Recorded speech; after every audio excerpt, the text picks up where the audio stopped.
Assalamualaikum warahmatullahi wabarakatuh. Nama saya Ibu Siti Amriah. Anak-anak biasa memanggil saya Bu Amri. Kebetulan saat ini saya Wakakurikulum Man 1 Gresik. Alhamdulillah pada hari ini saya masih diberi kesempatan untuk mengisi acara Matsama, untuk mengisi acara kegiatan Matsama kelas 10, di mana materi saya tentang pembelajaran di Man 1 Gresik pada masa pandemi tahun ajaran 2020-2021. Sebelumnya saya ucapkan selamat bergabung di Man 1 Gresik. Semoga ketika sampean bersekolah di Man 1 Gresik sampean semakin berprestasi.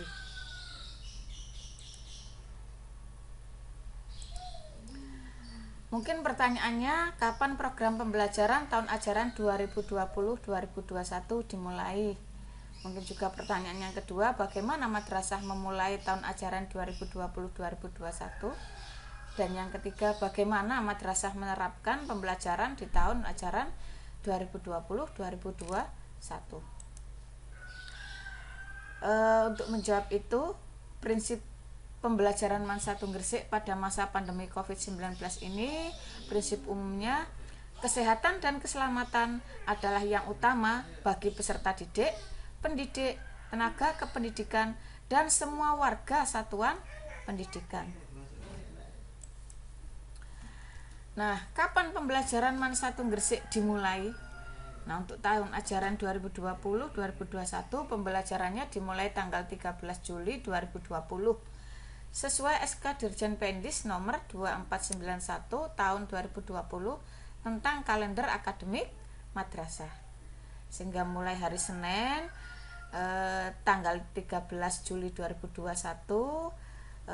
kalian sudah masuk tahun ajaran baru, nggih.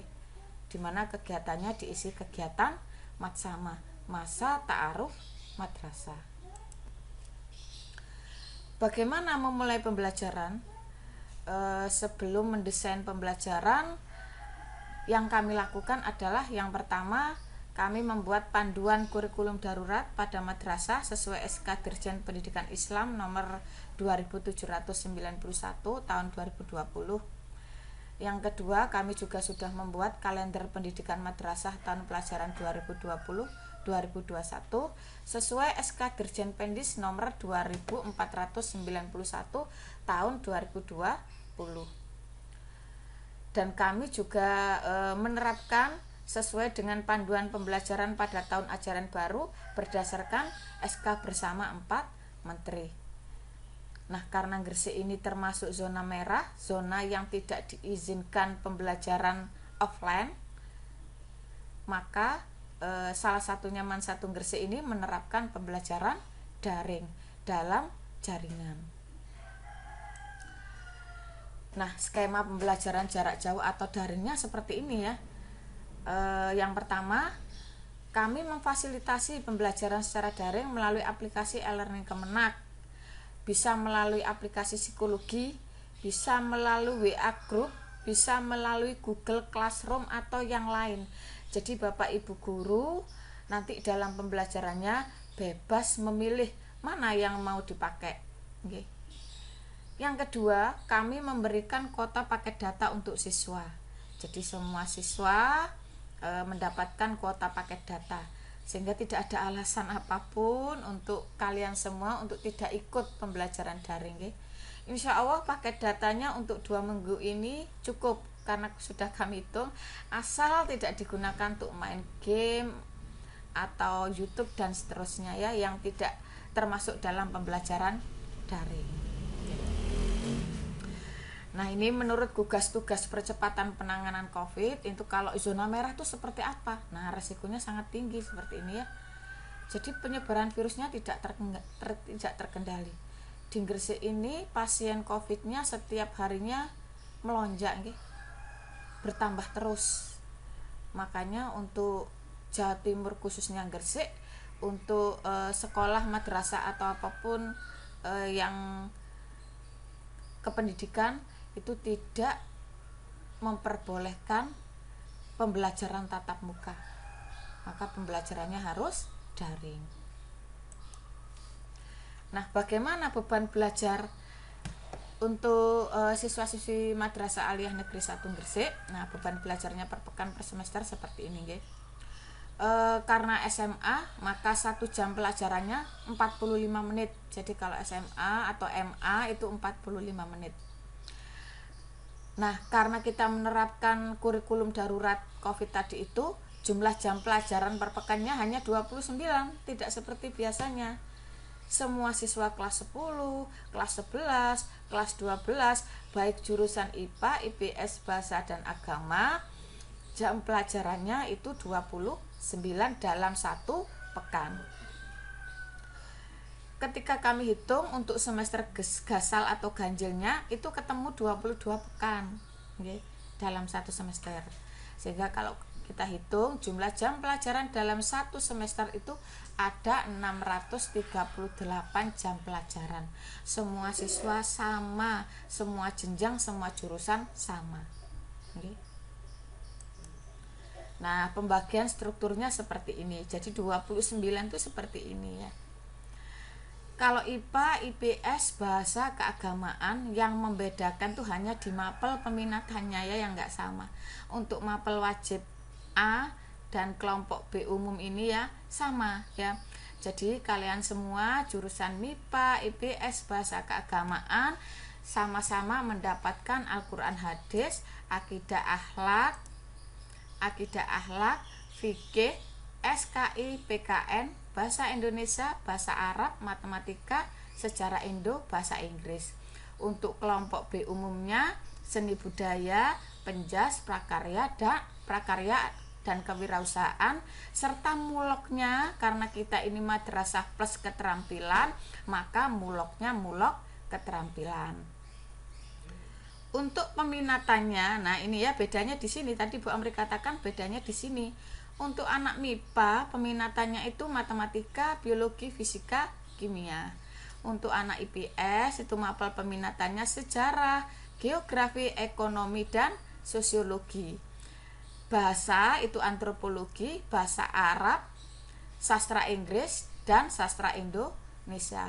Sedangkan kalau untuk program keagamaan itu ada hadis, tafsir, usul fikih, bahasa Arab. Jadi ada 4 ya, sama-sama mendapatkan 4 mapel peminatan dengan mapel beda ya, dengan mapel yang beda. Ini bedanya di sini. Mapel lintas minatnya sama ya, 3 jam pelajaran, cuman nanti mapelnya macam-macam, tiap kelas tidak sama ya, tiap kelas tidak sama. Nah sekarang waktu belajar jarak jauhnya di rumah, bagaimana alokasi waktunya? Nah gini, setiap harinya dari Senin sampai Kamis dan Sabtu ada 5 jam pelajaran. Jumat hanya ada 4 pelajaran. Ada jam ke-0. Untuk apa jam ke-0? Untuk sholat duha dan khataman Al-Quran. Nah jam berapa? 7.00 sampai 7.30. Mulai Senin sampai Sabtu sama nggih, kegiatannya ada sholat duha dan khataman Al-Quran. Nanti ada checklist yang harus sampean isi, nanti di-share oleh Waka Kesiswaan. Jadi nanti yang mengatur ini sholat duha, khataman Al-Quran dan sholat duhur berjamaah ini nanti Waka Kesiswaan, ada checklist yang harus diisi oleh kalian. Jam pertamanya dimulai jam 7.30 karena tadi alokasinya kan 45 menit. Sehingga jam pertama 7.30 berakhir jam 8.15 ya, jam pertamanya. Sambung jam kedua jam 9 ada jeda istirahat selama setengah jam sampai jam 9.30.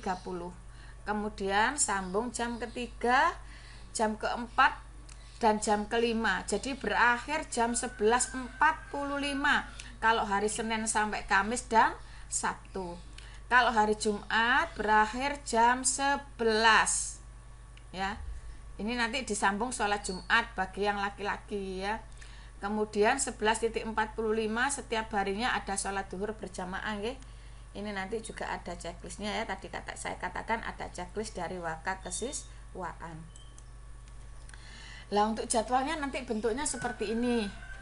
Nah ini salah satu contoh ya, kelas 10 MIPA 1 ini. Nanti jadwal ini saya share melalui wali kelas, nanti biar wali kelasnya menge-share ke grup kelas. Tapi untuk sementara karena kelas 10 belum ada jurusan, belum ada kelas tetapnya, jadi sementara jadwal belum saya share nggih. Nunggu sampai terbentuk kelas. Nah, agenda kegiatan kita selama 1 semester ya. Dari kalender akademik kemudian kami rangkum seperti ini nggih. Yang pertama ada masa ta'aruf madrasah atau matsama. Itu dilaksanakan pada tanggal 13 sampai 16 Juli nggih, sampai hari Kamis. Yang sekarang kalian laksanakan ini ya, yang sekarang ada kegiatan matsama untuk kelas 10. Kemudian kelas 11 12 itu ada sosialisasi pandangan Covid dan SSK. Ini kelas 10 juga dapat melalui live streaming YouTube ya, nanti ini melalui live streaming YouTube. Kemudian pembelajaran daringnya itu dimulai ya mulai hari Senin 13 Juli sampai dengan 18 Desember 2020. Jadi 1 semester ya daringnya. Nah, kemudian kegiatan-kegiatan lain masih tetap seperti biasa ya. Ada penyembelihan hewan kurban yang saya agendakan 1 Agustus. Kemudian upacara hari proklamasi mungkin nanti lewat streaming YouTube juga dan link Zoom. Kemudian ada peringatan 1 Muharram 20 Agustus. Kemudian ada pemilihan ketua OSIS dan LDKS OSIS. Ini nanti waka kesiswaan bersama pembina OSIS nanti ini ya. Ini kegiatan waka kesiswaan dan pembina OSIS. Kemudian untuk penilaian harian bersama, kalau dulu namanya UTS itu ya, UTS. Ini nanti saya agendakan 21 sampai dengan 26 September. Ini tidak terjadwal, jadi terserah guru mapelnya. Kemudian ada peringatan Maulid Nabi Muhammad tanggal 29 Oktober. Kemudian penilaian akhir semester. Nah, pas ya, pas ganjil. Ini akan dilaksanakan agendanya tanggal 1 sampai dengan 10 Desember 2020. Kemudian setelah itu ada pembagian rapot semester ganjil tanggal 19 Desember 2020 dan disambung libur semester ganjil 21 Desember 2020 sampai dengan 2 Januari 2021. Ini ya agenda kita. Nanti saya share juga untuk informasi pemberitahuannya melalui wali kelas dan akan di-share ke grup kelas. Mungkin ini yang bisa saya sampaikan dari saya mohon maaf kalau ada salah kata. Akhirul kalam, ihdinas siratal mustaqim. Wassalamualaikum warahmatullahi wabarakatuh.